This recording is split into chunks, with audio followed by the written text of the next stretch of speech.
সাফল্য এমন কোনো শিখর নয় যেখানে পৌঁছলেই যাত্রা শেষ হয়ে যায়।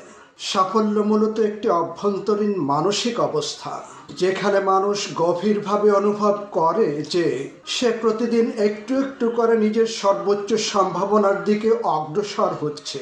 এই অনুভূতিকেই বলা হয় ব্যক্তিগত পরিপূর্ণতার অনুভূতি বা আশাবাদ, যা উচ্চকণ্ঠে নিজেকে জাহির করে না, বরং নীরবে মানুষকে দৃঢ় এবং স্থির করে তোলে। বিশিষ্ট মনোবিজ্ঞানী আব্রাহাম মাসলো এই অবস্থার নাম দিয়েছেন আত্মবাস্তবতা। তার মতে এটি মানুষের মানসিক বিকাশের সর্বোচ্চ স্তর। আত্মবাস্তবতা মানে পরিপূর্ণ হওয়া নয়, বরং পরিপূর্ণতার পথে থাকা। প্রকৃত আশাবাদ কখনো চোখ বুজে স্বপ্ন দেখার নাম নয়। এটি বাস্তবতার সঙ্গে দ্বন্দ্বে যায় না, বরং বাস্তবতার হাত ধরেই এগিয়ে যায়। ঝঞ্ঝা বিক্ষুব্ধ সমুদ্রে একজন অভিজ্ঞ নাবিক দিগন্তের দিকে তাকায় দৃঢ় বিশ্বাস নিয়ে। সে জানে ঝড় আছে, ঢেউ আছে, অনিশ্চয়তা আছে, কিন্তু সে দিক হারায় না।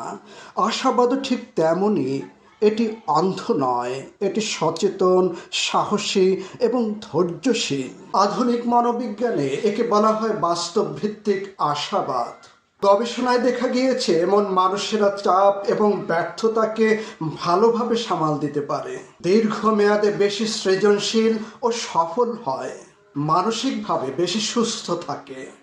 কারণ তারা জানে সমস্যাকে অস্বীকার করলে সমস্যা ছোট হয় না, বরং সমস্যাকে স্বীকার করলে মানুষ বড় হয়। মানুষের ভেতরে একটি প্রশ্ন আজীবন প্রতিধ্বনিত হয়, আমি কি হতে পারি?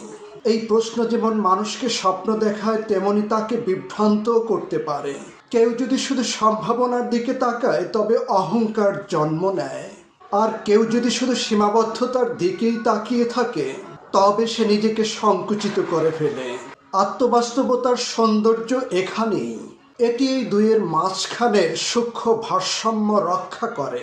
পাখি জানে তার ডানা আছে, তাই সে আকাশে ওড়ে, কিন্তু সে মাটিকে অস্বীকার করে না, কারণ বিশ্রামের জন্য মাটি তার আশ্রয়। একটি বীজ জানে তার ভেতরে বৃক্ষ হওয়ার সম্ভাবনা লুকিয়ে আছে, কিন্তু সে অন্ধকার মাটির ভেতরে নত না হলে কখনোই বৃক্ষরূপ নিতে পারে না। ঠিক তেমনি মানুষ নিজের সামর্থ্য সম্পর্কে সচেতন হয়, আবার নিজের সীমাবদ্ধতাকেও সম্মান করে। এই সম্মান থেকেই জন্ম নেয় বিনয়, আর বিনয় হলো দীর্ঘস্থায়ী সাফল্যের সবচেয়ে শক্তিশালী ভিত্তি। মনে রাখুন, নীরব আত্মবিশ্বাসী প্রকৃত শক্তি।